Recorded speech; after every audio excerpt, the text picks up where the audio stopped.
Hello, I'm Annette Young and welcome to the 51%, a show about women reshaping our world. Coming up, parents in Northern Ireland who experience a miscarriage are now entitled to 2 weeks of paid leave, with other parts of the UK expected to follow.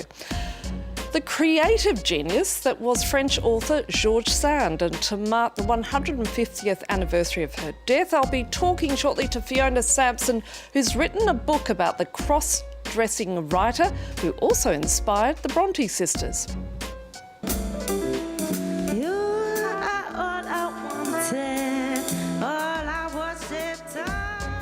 And after sending shockwaves through countless creative industries, the Me Too movement is now resonating within the world of jazz here in France. But we begin in Northern Ireland, which has become the first part of the UK where a woman and her partner are entitled to 2 weeks of paid leave if they experience a miscarriage at any stage of the pregnancy. It's the first policy of its kind within the UK, with similar plans expected for England, Scotland and Wales next year. Northern Ireland is also following India, Taiwan and New Zealand, which already provides some form of paid leave for employees in the wake of a miscarriage or stillbirth. Charlotte Lamb has the story. When Erin Sharkey lost her pregnancies, the devastation was overwhelming. Alongside the grief came a pressing question. How much time off could she take to cope? You feel so alone and as if you're the only person who's going through this, and sometimes you feel like you're the only person who's ever been through this. Now in Northern Ireland, there is clearer support. It's the first part of the UK to give parents the right to 2 weeks paid leave after a miscarriage at any stage of pregnancy. At the White Butterfly Foundation, a non-profit that supports Northern Ireland families after baby loss, a wall of ceramic tiles carries the names of babies lost too soon. Among them, Rebecca Hutchinson's son Freddie, who died last year. From when I went into labour to Freddie's funeral was exactly a week. That was just all consumed with what was going on, like after his birth. If we had been able to take the paid miscarriage leave, that would then have given me sort of time to assess how I'm doing. Before this change, support was more limited. Parents were only entitled to paid bereavement leave after a stillbirth from 24 weeks, and only if they met the employment criteria. That remains the case elsewhere in the UK, but change is on the way. From next year, parents in England, Scotland and Wales will be entitled to at least 1 week of unpaid leave after a miscarriage at any stage. Miscarriage is a really personal and profound loss, and it's important that women and their families are supported through what is a really difficult period in their lives, and that they get that support from their workplace. For Erin and many others, that support is long overdue. Recognition that even the earliest loss deserves time, space and compassion. Now, some of you may already be familiar with George Sand, the 19th century French writer known for defying gender norms. But can you name any of her novels? In her time, she even outsold Victor Hugo in England and went on to inspire the Brontë sisters.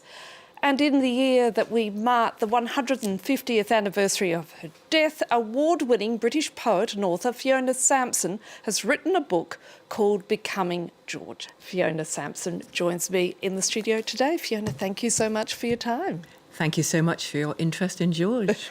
Now, given the number of myths that surround George Sand, and I can't say I'm not too surprised that you decided to write a book on her, but what in the end was it that really attracted you to this extraordinary woman?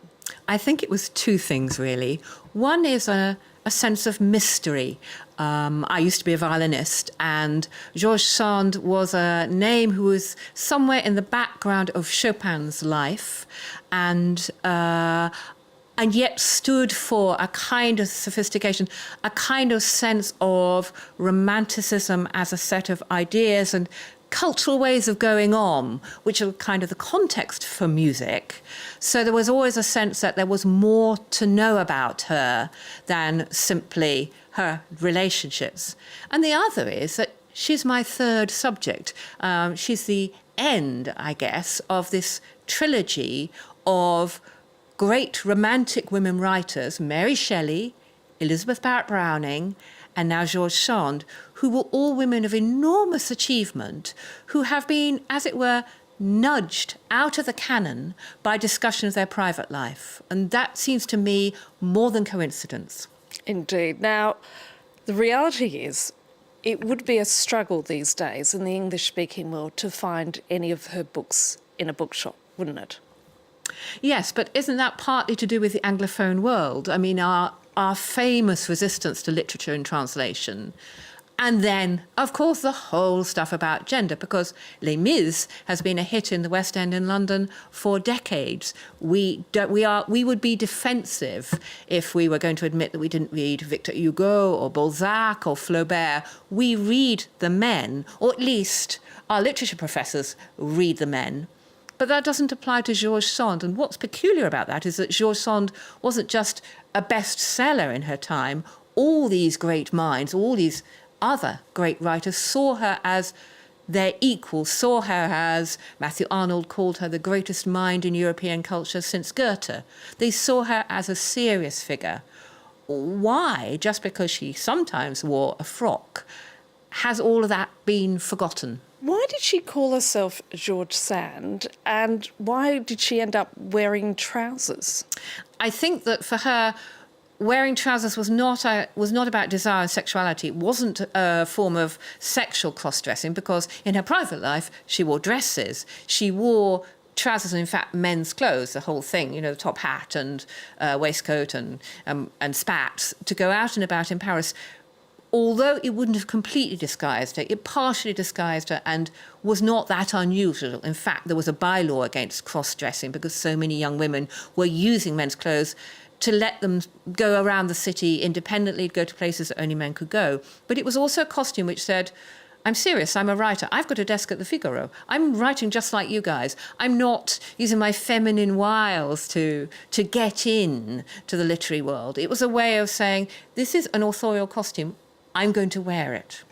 But as you mentioned, her love life is what people remember the most, in the fact that she was Frédéric Chopin's lover. But it takes away from the fact that she was indeed one of the sort of early feminists. She was one of the early feminists, indeed. I mean, I think that what's extraordinary about her is that what she's saying by wearing men's clothes and by changing her name to Georges is, it's not just a nom de plume, because in fact everyone knows it's her, so it's not a disguise. It's also the feminine version of Georges in French, the name itself. It is, although I also think it's the English version because she went to an English convent school.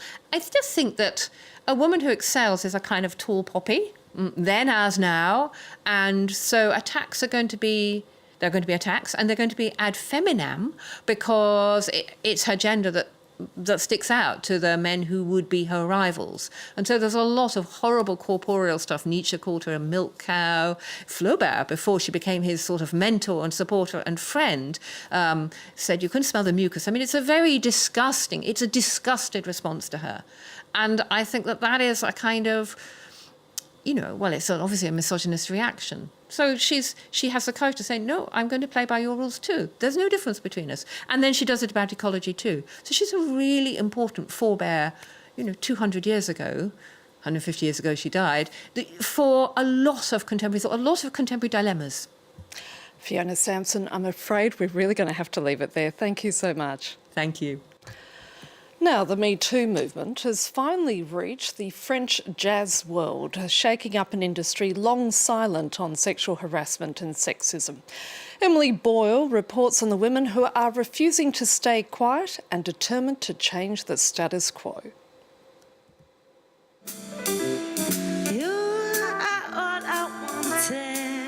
The familiar tune of Fly Me to the Moon. A staple of every jam session, but this time, be it on brass, strings, percussion or vocals, the stage is dedicated to women and gender minorities.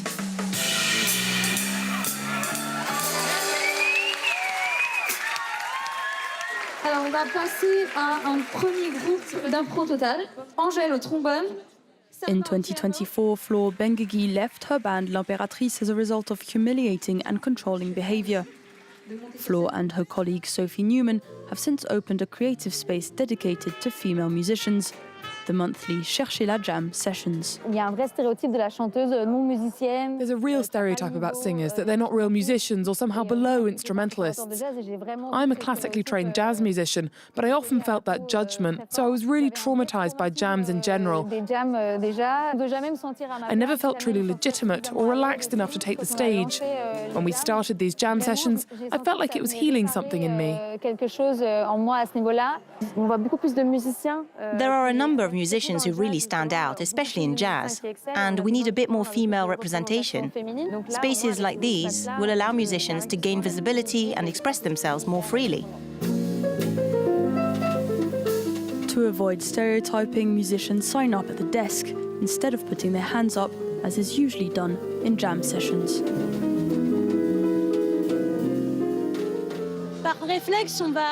In mixed jams, out of habit, we sometimes fade into the background. Here we have more space to exist, and it's quite refreshing. I think we all needed a space like this, a more caring space where people listen to each other.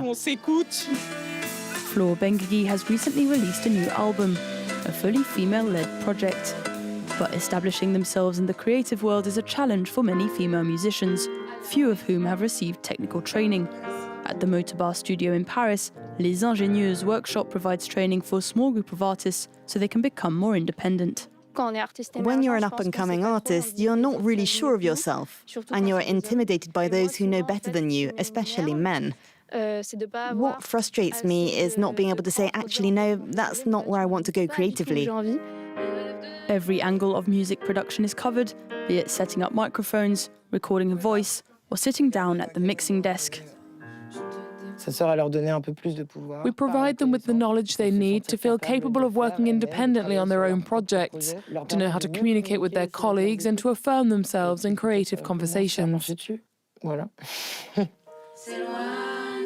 And together, carry female voices even further.